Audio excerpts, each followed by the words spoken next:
On est vraiment à un tournant pour l'intelligence artificielle, hein. Il faut oublier les IA qui se contentent de réfléchir ou de discuter. On entre dans une toute nouvelle ère, celle où l'IA se met à agir. Alors, la question qui change vraiment la donne, c'est celle-là. Et si l'IA pouvait faire bien plus que simplement parler? C'est cette idée, toute simple en apparence, qui est au cœur de la révolution des agents IA. Jusqu'ici, on avait surtout l'habitude d'une IA, disons, passive. Une IA qui avait besoin d'instructions humaines à chaque étape pour avancer. Mais aujourd'hui, ce qui émerge, ce sont des agents autonomes. Eux, ils sont actifs. On leur donne un objectif, et c'est tout.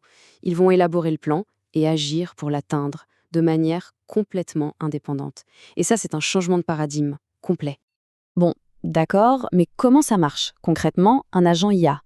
Pour bien le comprendre, le mieux, c'est de décortiquer son anatomie. On va l'assembler ensemble, pièce par pièce, avec une analogie très simple. Alors, tout part du modèle. Ça, c'est le cerveau de l'agent. C'est le moteur de raisonnement, souvent un grand modèle de langage, qui va analyser l'info, peser les différentes options et, au final, prendre des décisions. C'est vraiment là, au cœur de la machine, que toute la réflexion se passe. Mais un cerveau tout seul, même super puissant, ça ne peut pas faire grand-chose sans main pour agir. C'est exactement le rôle des outils. Ce sont les mains de l'agent.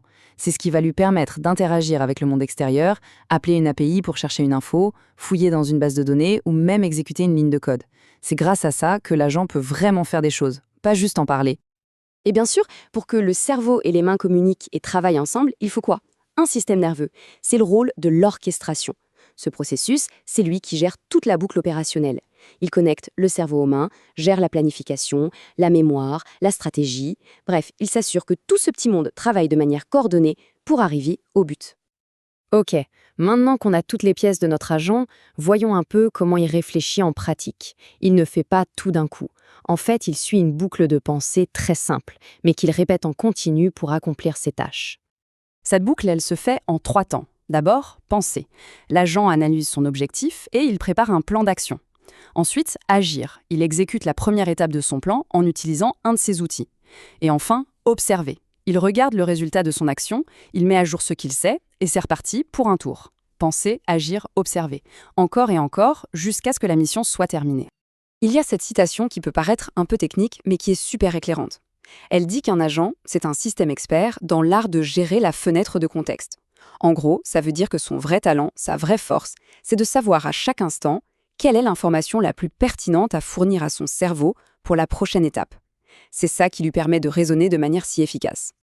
Prenons un exemple hyper concret, un agent de service client. Quelqu'un demande où est sa commande. L'agent ne va pas juste répondre au hasard, non.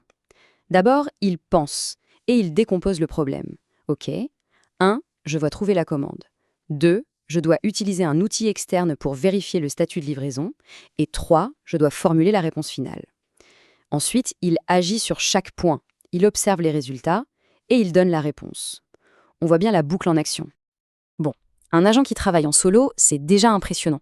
Mais là où ça devient vraiment fascinant, c'est quand il commence à bosser en équipe. Voyons un peu comment cette architecture de base peut évoluer pour créer des systèmes beaucoup plus complexes. Au premier niveau, on a ce qu'on peut appeler le solutionneur de problèmes connecté. C'est un agent qui utilise un seul outil pour aller chercher une information en temps réel. Par exemple, demandez-lui le score du match d'hier soir. Un modèle de langage classique, il ne peut pas répondre. Pourquoi? Parce que ses connaissances sont, en quelque sorte, figées dans le temps. L'agent, lui, il peut aller chercher l'info et donner la bonne réponse. Maintenant, si on fait un grand saut en avant et qu'on passe quelques niveaux, on arrive à l'équipe collaborative. Et là, le concept change radicalement. Imaginez, on a un agent chef de projet qui reçoit une mission complexe, comme le lancement d'un nouveau produit. Il ne fait pas tout lui-même, pas du tout. Son rôle, c'est de déléguer les tâches à des agents spécialisés.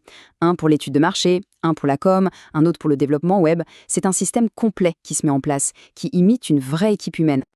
Forcément, une telle puissance, ça amène tout un tas de nouvelles questions, notamment en matière de sécurité, de contrôle, de confiance. Ce qui nous amène aux nouvelles règles du jeu pour l'IA. Et là, on touche à un dilemme central, le compromis de la confiance. C'est simple, pour qu'un agent soit vraiment utile, il doit avoir du pouvoir, de l'autonomie. Mais chaque petite once de pouvoir qu'on lui donne, eh bien, ça introduit un risque. La grande question, c'est comment on trouve le juste milieu? La solution, c'est ce qu'on appelle une approche de défense en profondeur. C'est comme mettre plusieurs verrous sur une porte.